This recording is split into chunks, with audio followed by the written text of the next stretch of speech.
dengan pengisi suara Sensen. Selamat mendengarkan. Laura masih terpaku menatap Arlan. Selama ini, laki-laki itu tidak pernah memperlakukannya dengan kasar seperti sekarang. Arlan tunduk dan menuruti semua keinginannya. Tetapi entah mengapa hari ini, lelaki di hadapannya itu tidak seperti Arlan yang biasanya. Dia sangat kasar, pemarah, dan pemberontak. Laura bangkit dari posisi terduduk di tempat tidur, berdiri tepat di hadapan tubuh jangkung laki-laki itu.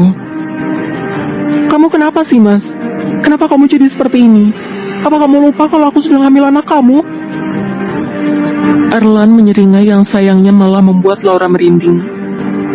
Tatapan lelaki itu menciptakan nuansa gelap yang menakutkan, tajam, dan kelam. Justru karena kamu sedang hamil, jadi aku sedikit lebih lunak. Apa? Sedikit lebih lunak? Bola mata Laura membeliak, tak percaya dengan apa yang diucapkan lelaki itu. Jangankan melunak, ia justru terasa sangat beringas dan kejam. Bahkan tak ragu mendorongnya hingga terhempas. Padahal, Arlan yang selama ini sangat tunduk di bawah kakinya. Arlan melirik ke arah pintu di mana Bi Wiwin berdiri dalam posisi menundukkan kepala, seolah wanita itu tak berani menengok ke dalam kamar.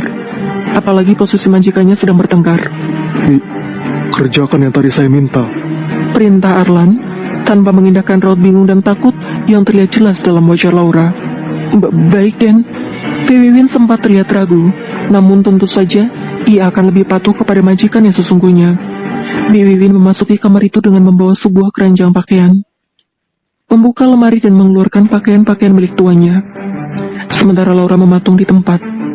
Tak tahu mengapa Arlan berubah hanya dalam semalam. Padahal menurut Laura, sikap kasar Arlan yang sekarang hendaknya diberikan kepada Maisha. Karena kemarin Laura telah memberikan beberapa bukti kemungkinan perselingkuhan antara Maisha dengan Dr. Mario. Tetapi mengapa malah dirinya menerima imbasnya? Jangan sisakan satu lembar pun di kamar ini. Pastikan bawa semuanya ke kamar ujung. Perintah Arlan lagi. "Iya, Den," jawab Bi Wiwin yang tampak kaku dan tak enak berada di kamar itu. Ia pun merasakan sikap lain dari tuannya. Sikap dan perilaku yang sama persis sebelum menghilang 3 tahun lalu. Bisa dibilang Arlan adalah manusia super kejam dan tidak berbelas kasih kepada siapapun. Ia hanya akan lembut terhadap satu orang, yaitu Maisha, satu-satunya wanita yang telah berhasil menaklukkannya. Dan hanya dengan Maisha seorang, ia akan menunjukkan sisi manusianya. Ketika Bi Wiwin keluar dari kamar itu dengan mendorong keranjang pakaian, Laura hanya menatap nanar. Ingin marah, tetapi entah mengapa tidak berani. Arlan terlampau menakutkan saat ini. Pikiran Laura menjelajah memikirkan cara untuk mengembalikan Arlan kepada dirinya. Dan satu-satunya hal yang terpikir oleh Laura saat ini adalah anak dalam kandungannya. Senjata andalan yang selama ini ia gunakan untuk menaklukkan Arlan. Biasanya Arlan akan langsung panik jika ia mengeluhkan sakit di perut. "Aduh, perutku sakit sekali, Mas," keluh Laura sambil meremas perut dengan kedua tangan. Tubuhnya sedikit membungkuk ke bawah dengan dahi berkerut, persis seperti seseorang yang tengah kesakitan. "Perutku sakit sekali," keluh wanita itu. Jika Laura pikir mengeluh sakit perut akan meluluhkan Arlan, maka salah besar. Karena lelaki itu hanya berdiri di tempat dan menatapnya datar. Kemudian melangkah pergi dari kamar dengan membanting pintu tanpa memedulikan erangan Laura. Melihat usahanya gagal, Laura seketika mengempas tubuhnya ke tempat tidur, menggigit ujung jarinya dengan panik. Berpura-pura sakit pun tidak ada gunanya. Setelah keluar dari kamar Laura, Arlan hendak melangkah menuju kamar Maisha, bermaksud melanjutkan menyuapi sang istri dengan bubur buatan Bi Wiwin tadi. Karena sempat terganggu oleh ulah Laura. Begitu memasuki kamar, Maisha baru saja keluar dari kamar mandi. Berjalan dengan berpegang pada dinding kamar, Arlan dengan cepat menghampiri istrinya itu dan membantunya kembali ke tempat tidur. Kenapa tidak tunggu aku? Kalau jatuh di kamar mandi bagaimana? Ucap Arlan sambil mendudukkan Maisha ke tempat tidur. "Aku masih bisa jalan sendiri." Arlan menarik napas panjang. Sekarang giliran Maisha yang bersikap dingin kepadanya. Jujur saja, Arlan merasa sakit diperlakukan seperti ini oleh Maisha. Padahal selama ini Maisha selalu lembut kepadanya, Maisha meraih semangkuk bubur, namun tubuhnya terlihat sangat lemah, dan itu membatasi ruang geraknya. Dengan cepat Arlan mengambil alih, sebab Maisha hampir saja menjatuhkan sendok di tangannya. Biar aku yang suapi ya. Tawar Arlan. Ia memilih duduk tepat di sebelah Maisha. Tidak usah mas, aku bisa. Tolak Maisha. Jangan keras kepala. Kamu sangat lemah sekarang. Akhirnya Maisha memilih diam. Ia hanya menatap Arlan yang sedang mendinginkan bubur yang masih dalam keadaan panas, dengan memindahkan sebagian ke sebuah piring kecil, dan mengaduknya perlahan. Maisha memperhatikan setiap gerakan suaminya itu. Ini persis seperti Arlan yang dulu.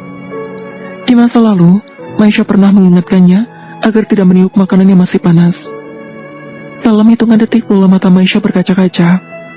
Hatinya perih mengingat masa lalu, di mana Arlan begitu teguh memperjuangkan cintanya, hingga Maisha takluk dan menyerahkan seluruh hatinya. Kamu kenapa, Bi? Kenapa nangis? Tanya Arlan panik melihat Maisha melelehkan cairan bening. Ia langsung meraih selembar tisu dan mengusap kedua sisi pipi istrinya yang basah. Tidak apa-apa. Ya sudah, sekarang makan ya. Aku suapi. Baru saja Arlan akan menyuapi Maisha, tiba-tiba terdengar jeritan Bi Wiwin yang berasal dari luar. Jangan Non, itu berbahaya. Non Laura bisa jatuh. Sepasang suami dan istri itu saling tatap penuh tanya. Apalagi suara Bi Wiwin terdengar sangat panik dan meminta tolong. Sebentar, aku mau lihat ke depan dulu. Arlan meletakkan bubur ke meja, lantas keluar dari kamar menuju balkon, di mana jeritan Bi Wiwin berasal. Di sana Laura sedang berdiri di ujung balkon, dengan berpegangan pada pagar pembatas. Bi Wiwin yang panik berusaha membujuk wanita itu. Ada apa lagi ini? Pakai Arlan masih berdiri dari jarak beberapa meter dari posisi Laura. Aku mau mati saja, Mas. Kamu sudah melanggar janji yang kamu ucapkan kepadaku. Bukankah kamu sudah berjanji untuk mengutamakan aku dibanding Mbak Maisha? Lalu kenapa sekarang kamu mengabaikan aku dan lebih perhatian ke perempuan itu? Padahal semalam kamu lihat sendiri bukti kalau Mbak Maisha itu selingkuh sama Dr. Rio. Teriak Laura panjang lebar dengan derai air mata. Arlan membuang napas kasar. Tak pula berusaha mencegah aksi nekat wanita itu. Sedangkan Bi Wiwin sudah memohon kepada majikannya untuk melakukan sesuatu. Kamu sudah tidak peduli anak yang ada di dalam kandunganku, Mas. Biar aku mati sama dia saja. Lagi, Laura berteriak murka. Perempuan itu tukang selingkuh. Tidak sesuai dengan penampilannya. Munafik. Ia menunjuk ke arah Maisha yang sedang berjalan terseok-seok menuju balkon dengan berpegang pada dinding. Arlan menoleh sesaat. Sekarang Maisha sudah berdiri di belakangnya dengan menyandarkan tubuh lemahnya pada dinding. Mas, kali ini aku tidak main-main dengan ancamanku. Aku akan benar-benar lompat kalau kamu memilih Mbak Maisha dibanding aku. Aku tidak peduli, meskipun harus mengorbankan anak dalam kandunganku. Laura menatap Arlan lekat-lekat demi menemukan bias panik dari wajah lelaki itu. Tetapi reaksi berbeda justru ia dapatkan saat pertama kali dirinya mencoba bunuh diri. Jika dulu Arlan panik dan bersedia melakukan apapun untuknya, kali ini ia terkesan tak peduli sama sekali. Arlan hanya menatap Laura dengan sorot dingin dan datar. Mau bunuh diri? Silakan. Arlan menyeringai. Dengan sikap santai, ia membalikkan tubuhnya, mendekati Maisha dan menggerung istrinya itu memasuki rumah. Sementara Laura mematung di ujung balkon. Bersambung.